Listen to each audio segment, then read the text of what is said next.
Hello tout le monde, aujourd'hui on est vendredi le 28 octobre et aujourd'hui, à 3 jours de l'Halloween, j'ai décidé de vous raconter des souvenirs d'Halloween. Ouah! Quand j'étais petite, je passais l'Halloween à Rigaud. Je sais ça peut paraître étrange pour une Montréalaise purlaine comme moi, mais ma mère est originaire de là-bas, puis toute sa famille vivait là-bas quand j'étais petite, donc c'était pour nous normal d'aller à Rigaud tous les week-ends. Donc, à chaque année quand arrivait l'Halloween, après la fin des classes, ma mère s'empressait de venir nous chercher à l'école, mon frère et moi, puis on allait rejoindre mon père au centre-ville, puis on se dirigeait tranquillement vers Rigaud. On arrivait toujours là-bas vers 5h30, 6h. Faut dire que Rigaud, c'est à environ 45 minutes, 1 heure à l'ouest de Montréal. Donc, on s'en allait chez ma grand-mère, et puis de là, on se dépêchait, on soupait, on mettait nos costumes, et ensuite, on partait à la quête des bonbons. Qu'est-ce qui est cool, c'est que ma grand-mère vivait à la limite de Rigaud puis de Hudson. Puis Hudson, pour ceux qui ne le savent pas, c'est un village anglophone à l'ouest de Montréal, mais c'est aussi une banlieue cossue. Fait que quand j'étais petite, ces gens-là, mettons qu'ils nous couvraient de bonbons. C'était intense. Pour vrai, nos petites citrouilles de plastique au bout genre de 2 ou 3 maisons, j'exagère à peine, elles étaient pleines.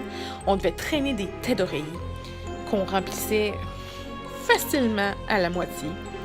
Puis, c'est fou là, comment les gens mettaient des bonbons dans nos sacs. Là. Je me rappelle même d'une maison, quand j'étais petite, qui nous donnait des vraies palettes de chocolat. Des palettes, là. Tu sais, des vrais, là, pas les formats Halloween, là. Des vrais formats. Puis c'était pas rare non plus que pour les boîtes de l'UNICEF, là, les gens nous donnent des piastres. Des piastres! Il faut dire que la plupart des maisons donnent des scènes noires ou des 5 cents, des 10 cents, mais eux, ils donnaient des piastres. Puis on était plusieurs enfants là, passés sur la rue quand même. Là. Ouais, c'était ce genre de maison-là. Et comme je vous disais, toute la famille de ma mère vivait à peu près sur le même chemin. Donc après qu'on ait passé le secteur Hudson avec les Anglais, on arrivait plus dans le coin où que toute la parenté était. Puis par parenté, là, j'entends, c'était comme les cousins puis les oncles et les tantes de ma mère. Donc, quand on arrivait là-bas, quand on était de la parenté, ben, ils nous donnaient plus de bonbons à nous. Fait que, oui, on en avait des bonbons. Puis, le lendemain de l'Halloween, on faisait tellement des jaloux à l'école. Puis, on avait tellement d'histoires à raconter parce que, tu sais, veut pas, Rigaud, quand j'étais petite, oui, maintenant c'est la banlieue, mais à l'époque, c'était la campagne. Fait que, il y avait tout le côté, c'était tellement, le décor était halloweenesque, là, avec des bouts, il y avait des champs, il y avait des gros arbres centenaires, il y avait pas tant de lumière dans les rues, fait que on se faisait souvent éclairer par la lueur de la lune, fait que ça nous donnait un esprit tellement, là, c'était l'Halloween, là, pour vrai, là, Puis les gens se donnaient tellement dans le décor de leur maison, c'était beau, des fois il y en a qui faisaient comme des fausses cimetières devant leur maison, ou ils mettaient des épouvantails, c'était vraiment magique. Puis féerique. Je me rappelle même, il y avait une maison pas très loin de chez ma grand-mère que le monsieur, à chaque année, faisait des maisons hantées. Mais tu sais, pas des maisons hantées là, pour faire peur aux enfants, là, pour qu'on fasse des cauchemars le restant de nos jours. Là. Non, non. Le genre de maison hantée qui a des fantômes, des sorcières. En fait, c'était plus comme de l'animation. Je pourrais dire que des maisons hantées. Mais reste que c'était comme le must du coin. Puis, c'est ça, quand je retournais à l'école le lendemain, là, tout le monde était toujours impressionné de la quantité de bonbons que j'avais eu, mais aussi des histoires d'Halloween que j'avais à raconter. Fait que, moi, quand j'étais petite, je passais l'Halloween à la campagne. Concernant mes costumes d'Halloween, je me souviens que le premier costume que j'ai eu quand j'étais à l'école, c'était un costume de clown que ma mère avait acheté aux Zellers du coin. Sinon, l'année suivante, ma mère m'avait fait un costume. Elle avait pris un vieux drap blanc et elle m'avait fait un costume de lapin. J'étais très cute. Mais l'année suivante, elle a recyclé mon costume de lapin en costume de chat. Et comme elle avait fait aussi le costume de mon frère, puis elle avait trouvé du tissu doré, et que moi j'avais capoté sur le tissu doré, mais j'avais demandé absolument, je devais avoir du tissu doré pour mon costume. Fait que ma mère m'avait fait une jupette, et j'étais devenue un chat de cirque. Un chat de cirque. C'est le genre de costume qui veut dire sweet fuck all, mais qui rend un enfant de 7 ans tellement heureux, là. Ben, c'est ça. Cette année-là, j'étais un chat de cirque. Sinon, dans les années qui ont suivi, je me souviens que vers 9-10 ans, je m'étais déguisée en fantôme de l'opéra. Puis non, c'est pas parce que j'avais vu comme la comédie musicale, le film, quoi que ce soit, là, comme pas pantoute. Je me souviens juste d'avoir vu des pubs dans le métro, puis je trouvais le demi-masque blanc super beau. Fait que quand je l'avais vu au magasin, j'ai demandé à ma mère de me déguiser en ça. Puis je me souviens que mes professeurs à l'école primaire étaient comme bien impressionnés qu'un enfant de comme 8-9 ans était déguisé en fantôme de l'opéra. C'est un peu drôle parce que j'ai 32 ans puis j'ai jamais vu le fantôme de l'opéra encore à ce jour.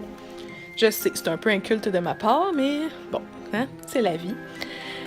Sinon, dans les années qui ont suivi, je me rappelle aussi que je m'étais déguisée une fois en Maman de la petite vie. Ça, pardon, parce que à cette époque-là, la petite vie, ben, hein, c'était la chose la plus populaire au Québec, là. C'est le genre d'émission qui ralliait au moins comme 2 millions de téléspectateurs quand ça jouait. 2 millions, c'est énorme. Puis pour l'occasion, ma mère m'avait trouvé une espèce de bonnet, puis on avait emprunté une robe en polar, une robe de nuit en polar à une de mes tantes. Puis qu'est-ce qui est cool, c'est que cette année-là, étant donné que c'était en polar puis c'était chaud, j'avais pas eu besoin de mettre mon manteau d'hiver pour passer l'Halloween parce que le costume était assez chaud en lui-même. Parce que, hein, on se souvient-tu quand on était jeunes, on avait beau avoir le plus beau costume de la Terre, c'était tout le temps gâché par les maudits manteaux d'hiver ou les soupes de neige que nos mères nous imposaient pour passer. Cette année-là, j'ai été correcte, je n'ai pas eu à faire ça. Yeah! Je me suis déguisée un peu au secondaire, genre en secondaire 1, je suis déguisée en hippie. Mais je me souviens qu'en secondaire 3, je m'étais déguisée en Squeegee. Mais pas en n'importe quel Squeegee, là. Je m'étais déguisée en Squeegee. Mon costume est inspiré, en fait, de la Squeegee du vidéoclip Maudite Jalousie de Kevin Parent. Ouais, je m'étais déguisée en une figurante d'un vidéoclip de Kevin Parent. Il y a tellement de sous-niveaux à ça. Ouais. Je sais pas pourquoi. Mais bon, c'était mon inspiration du moment. Puis c'était cool, là. Les gens avaient trouvé bien cool mon costume à l'époque, là. Mais c'est ça, hein? En Squeegee d'un vidéoclip de Kevin Parent. Tu sais, l'adolescence, des fois. Hein? Sinon, ça a pris quelques années après pour recommencer à fêter l'Halloween. À l'époque du cégep, j'ai comme pas vraiment fêté l'Halloween. Sinon, j'ai recommencé à fêter l'Halloween plus à l'université. Quand j'ai fait des cours en histoire de l'art, je me suis fait des amis dans le département. Puis ce département-là, ils faisaient tout le temps des belles fêtes d'Halloween. Puis c'est là que j'ai recommencé à fêter l'Halloween. Puis qu'est-ce qui est cool, c'est que j'avais trouvé un site web qui s'appelait buyacostume.com. C'est un site américain. Puis eux, ils avaient une section de costumes d'Halloween taille forte. Fait que j'ai pu trouver des super beaux costumes d'Halloween dans ces années-là.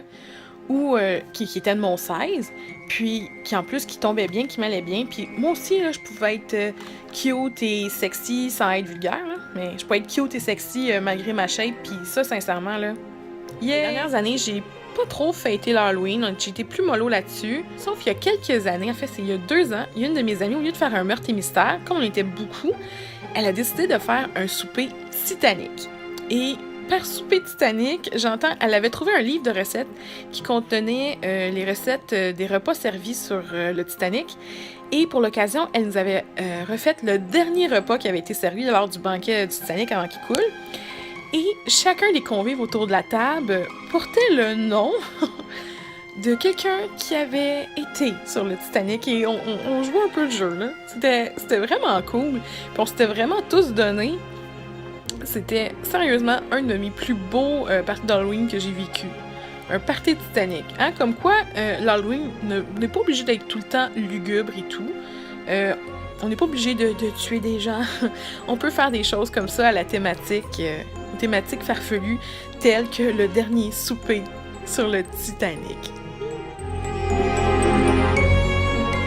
Parce que, ben, l'important dans l'Halloween, là, c'est juste de s'amuser. Ouais. D'être bien confortable et de s'amuser. Fait que sur ça, je vous souhaite un bon week-end. On se retrouve demain. Et d'ici là, ça va être des parties d'Halloween. Oubliez pas que combiner bonbons et alcool, ça donne les pires lendemains de veille qui existent. Je vous le dis, je l'ai vécu. Ouais. Fait que hydratez-vous bien. Mangez pas trop de chocolat. Puis on se reparle demain. Ciao!